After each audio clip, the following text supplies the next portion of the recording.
போன வாரத்துல ஒரு நாள் 11 மணிலேருந்து 5 மணி வரை என்னோட ரொட்டீன் டைமை வந்து ஒரு லாங் வீடியோவா ஷேர் பண்ணியிருக்கேன். விருப்பம் இருக்கிறவங்க கண்டிப்பா செக் பண்ணி பாருங்க. ஃபர்ஸ்ட்டெல்லாம் வந்து நெனச்சிருக்கேன், யூடியூப்ல வீடியோ போடுறதெல்லாம் என்ன பெரிய விஷயமா அப்படின்னு சொல்லிட்டு. ஆனா இந்த வீடியோ வந்து நான் ஷூட் பண்ணும்போது தான் தெரிஞ்சது. அப்பாடா! ஒரு நாள் ஃபுல்லா இதுலயே வந்து டைம் போயிருது. காலையில எடுத்த ட்ரைபாடு தான் நான் ஈவினிங் ஒரு 6, 7 மணி வரை இதுலயே வந்து எனக்கு சரியா போயிடுச்சு அப்படின்னே சொல்லலாம்.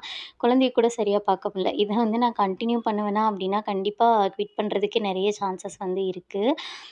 அதுலயும் வாரத்துல இந்த 2 தடவலாம் வீடியோ போடுறவங்க அப்பா, அவங்கலாம் ரொம்ப பெரிய விஷயம் பண்றாங்க அப்படின்னு நெனைக்கிறேன். நான் கொரோனா டைம்லயே வந்து ஸ்டார்ட் பண்ணேன். அதுக்கப்புறம் மேரேஜ் ஆயிடுச்சு, குவிட் பண்ணிட்டேன். அப்புறம் 1 இயர்லயே வந்து பாப்பா பிறந்துட்டா. அப்புறம் அவள பார்க்குறதுக்கே சரியா போயிடுச்சு. நம்ம இருக்க வீட்ல சுத்தி இருக்கிறவங்க எல்லாமே வேலைக்கு போயிருவாங்க. காம்பவுண்ட்ல நான் மட்டும் தான் இருப்பேன். என்னோட ஃபீலிங்க வந்து யார்கிட்டயுமே ஷேர் பண்ண முடியாம இருந்தது. ஸோ என்னைய வந்து நான் ரொம்ப தனியா இருந்தேன். என்ன டிஸ்ட்ராக்ட் பண்ணிக்கிறதுக்காக நான் மறுபடியும் இத சூஸ் பண்ணேன்.